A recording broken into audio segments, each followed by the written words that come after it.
Live with the constant coughing, the thick mucus and phlegm stuck in your throat, the wheezing that keeps you up at night, and that scary feeling of running out of breath just walking up a flight of stairs. But what if I told you none of that is actually true? I used to think I'd spend the rest of my life gasping for air, unable to take a full, deep breath. I had tried every inhaler, medication, and therapy, but nothing really worked. Not for long, anyway. That was until I stumbled across something completely different.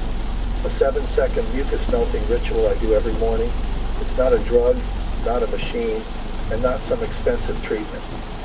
In the Western Caribbean, nothing that I'm seeing jumping out at me saying, hey, this is going to develop into a tropical storm. I am not seeing that at this time, but when we have a lot of rain building, this would be by May 30th. So again, we're looking 2 weeks out in time now. It would be a spot to watch. Now, what will be interesting late May, so the same time frame I was just showing you, it shows a little yellow popping up. Here's Jamaica, Cuba, Costa Rica, Panama, a little yellow popping up saying, hey, this area has about a 30, maybe 40% chance of developing into some sort of tropical system. So not too terribly high, much higher in the eastern Pacific side. We may eventually see Alvin form out here. So an area to monitor together, but the short term, that extreme weather pattern that's locked in, the heat and the rain is a big concern. And you can see that front that came off the Atlantic region of Canada, it's tied into the Caribbean, from Canada to the Caribbean.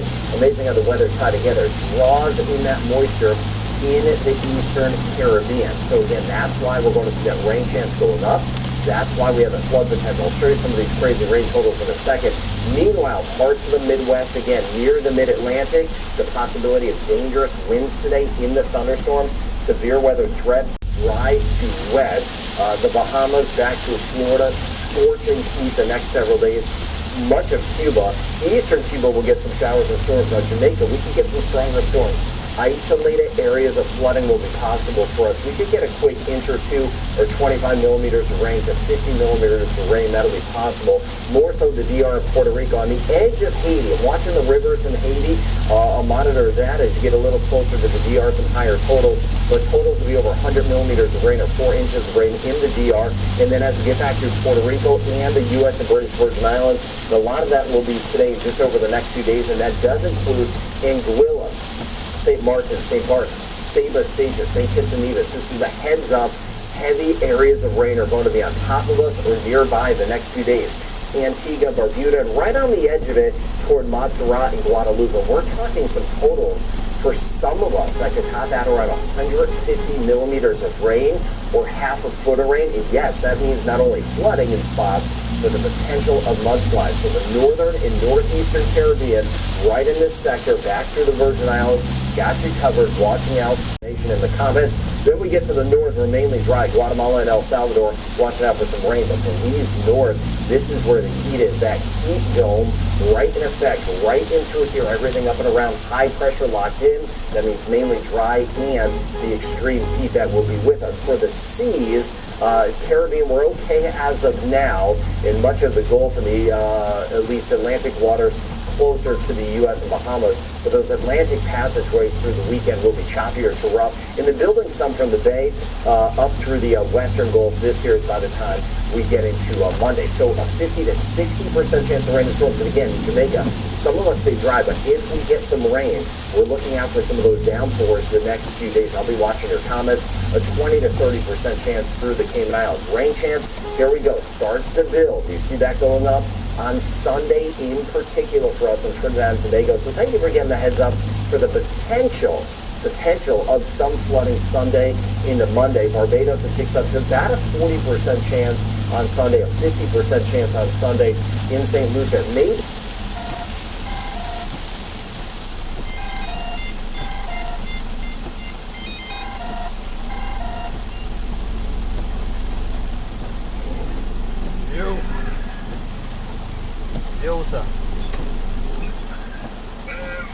a possibility. There's that 60 to 70% chance of rain. Same thing through Puerto Rico and back through the U.S. and British Virgin Islands. Yeah, this will affect the power in some spots. So if you get some flooding nearby, we could lose some power in some locations. Meanwhile, we swing back toward the Bahamas. We're mainly dry. Not a whole lot of action. Turks and Caicos, slight chance of a shower. But again, back to the DR, the dangerous rivers, watching out for that mudslide potential, and there's that 60% chance of rain that's going to hold for us in Haiti. Be mindful of the river crossings. We get back through Belize, we are super hot, right? That heat is going to be on. We'll start to get a better chance of some showers nearby, especially by the second half of the weekend.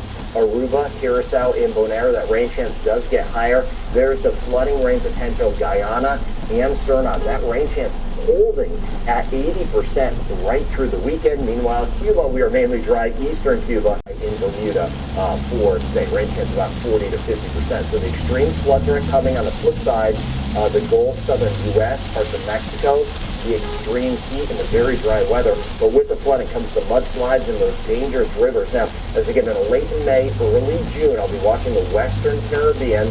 I'm not seeing development at this point, but there'll be a slight chance of that. That's what we'll be watching together. We're just 16 days away from the start of the hurricane season. I hope you're doing well. Have a great Friday ahead. GoDaddy makes it fast and easy with user-friendly products and tools.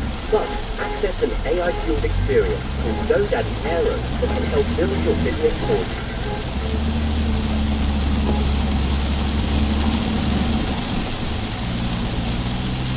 You may know of FlexJobs as a job search website, but we're a whole lot more than that. We're a job search service that offers job seekers a better, safer, easier, and faster searching, screening, and posting flexible jobs, which saves you a ton of time and energy and frustration. But like I said, we're not just a job board. We not only save you time by researching and posting thousands of flexible jobs, our goal is also to help give you the best tools, resources, and support for your job search so you can quickly and safely find a job that better fits your life.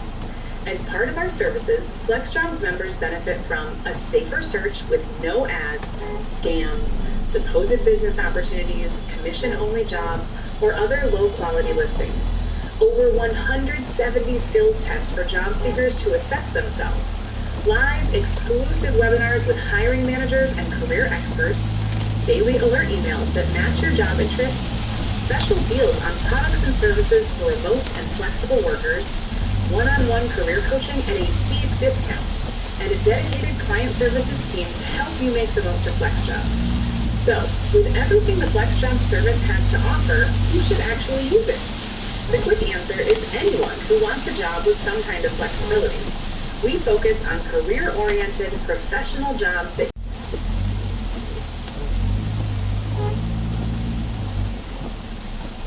we offer a much better alternative. Check it out for yourself. Use our advanced search to browse our listings today for free. And when you're ready to invest in a better remote and flexible job search experience and find a better way to work, use the offer code SAVE30 to save up to 30% on any FlexJobs subscription.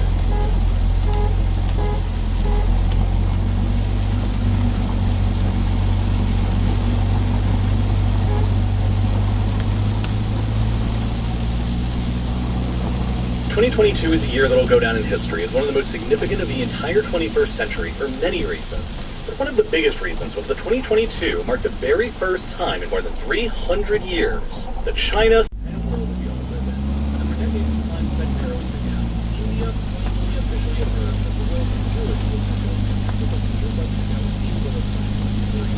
China will likely continue holding over time after the rest of the 21st century will be world. Indian population continues to grow, while China's continues to shrink.